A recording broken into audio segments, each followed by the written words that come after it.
Joining us to provide insight in the shrinking number of physicians in Newsmax Deputy Health Editor is CEO and Scribe American Dr. Michael Murphy. Michael, welcome to America's Forum. Doctor, can you hear us? Thank you for having me. We're glad to have you, Dr. Michael. Yes, I can hear you just fine. Thank you. Good. Glad to hear that. We can hear Welcome, you loudly Michael. and clearly.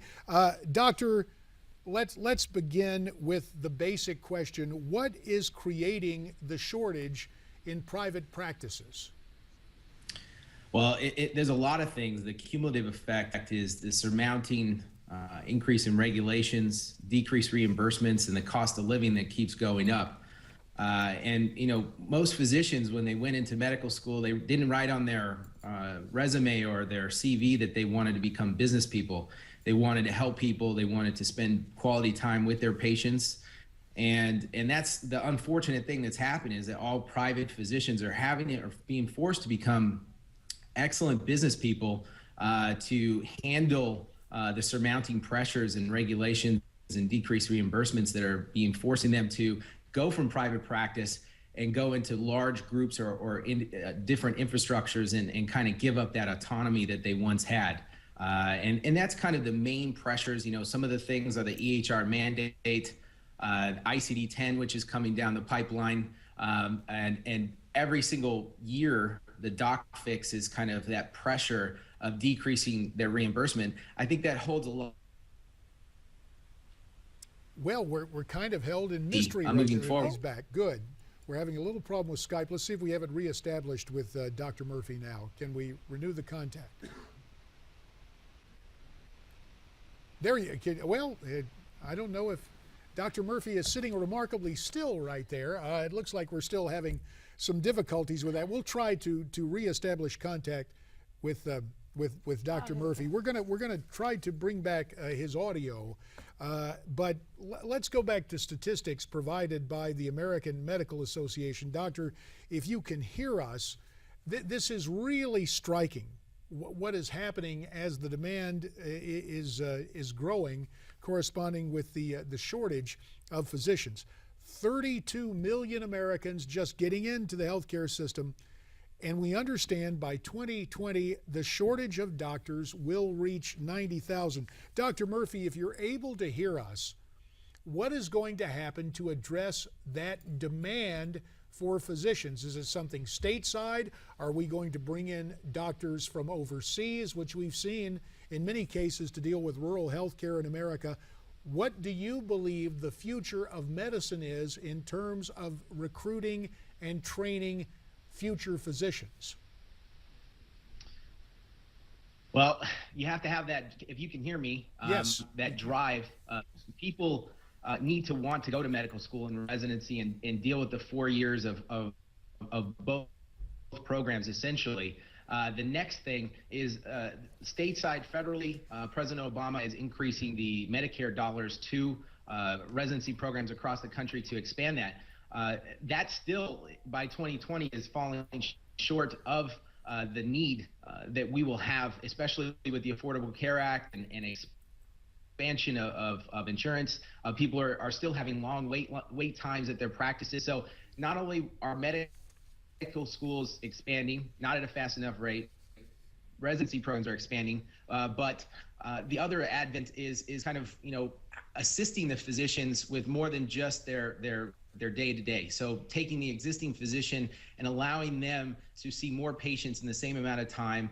Nurse practitioners, PAs, are also assisting with that as well. But you know, something that we do, as medical scribes, is it allows the existing physician, PAs, nurse practitioners, to see more patients and provide greater access to care with the existing patient base that they have. And that kind of will allow, not only with the increase of residencies in medical schools, it'll also allow them to increase their patients per hour. So. Well, Dr. Murphy, we appreciate it. We're going to try to iron out our Skype problems. We were glad to hear from you, and we can tell another call is coming in, so you may be in demand courtesy of one of your own patients. But as CEO of Scribe America, we thank you. We ask you to stand by. As you can see on the desk, we've been joined by Nick Tate, who, of course, is our Newsmax Deputy Health Editor. Nick, this whole situation with physicians in the future, and we heard Dr. Murphy talk about efforts to streamline and utilize new technologies. My question, I think, is somewhat obvious. Is there a chance that in looking to recruit physicians, we will see standards lowered and medicine dumbed down? Well, it's possible that there's going to be a huge flood of new patients that have insurance that are coming into the system, and the number of doctors to care for those folks is obviously declining. So the concern is that the quality of care will in fact be diluted, just as we saw with the VA, which is about $400 short. We saw what happened there with the veterans in terms of the quality of the care and the wait lists. The concern is that that's going to happen to the wider public as the number of doctors becomes, the shortage of doctors increases and the number of patients increases.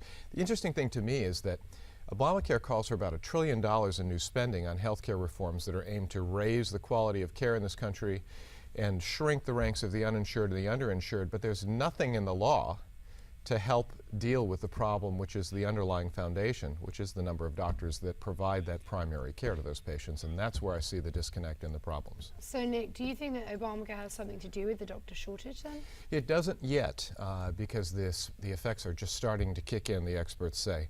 But the expectation is that it will contribute and add to what we already are seeing, which is this shortage in many areas of the country.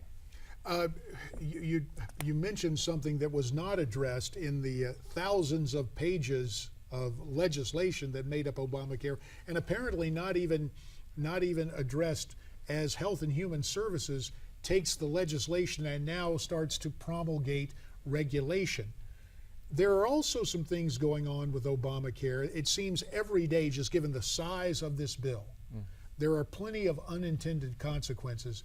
You mentioned to us a rare area to me where it stays silent with implications for physicians and physician training. What new traps are out there for people ostensibly who thought they were going to be helped by Obamacare? Well, what we're finding is that with a lot of the networks through these affordable health care exchanges where people have bought insurance, the doctors that were said to be in their plans are not in fact on their plans.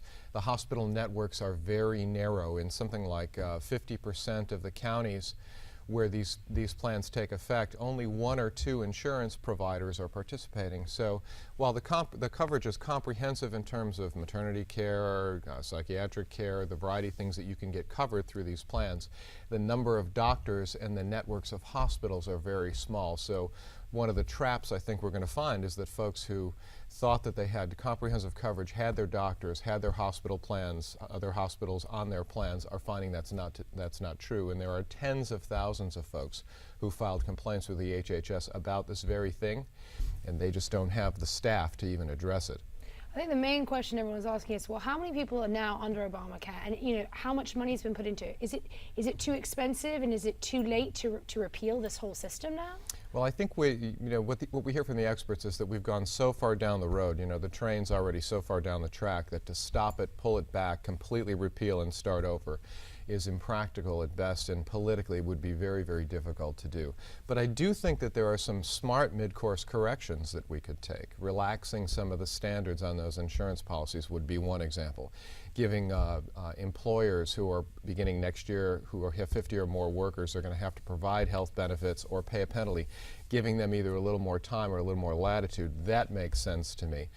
There have been some mid-course corrections that have bipartisan support in Congress, and that in fact the White House has supported, that we're starting to see. So the kind of all or nothing approaches and positions that both parties have taken, I think the likelihood is that those are going to go by the wayside, and there will be more discussions of how can we fix this thing in a mid-course correction. Let's hope so. Well, it scares me, the notion of mend it, don't end it, because of the dynamic of putting the government in charge of health care, but that's my informed opinion. Nick Tate, we always appreciate your insights, and likewise our thanks to the good doctor. We'll work the next time he has to have a Skype call in to deal with that and have our long-distance medicine.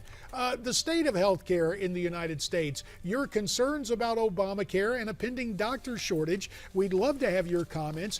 You can tweet us at Newsmax TV, #AmericasForum. There is also email, our e-address, that's the term I'm trying to get in the vocabulary now, in the lexicon. Our e-address is connect@newsmaxtv.com.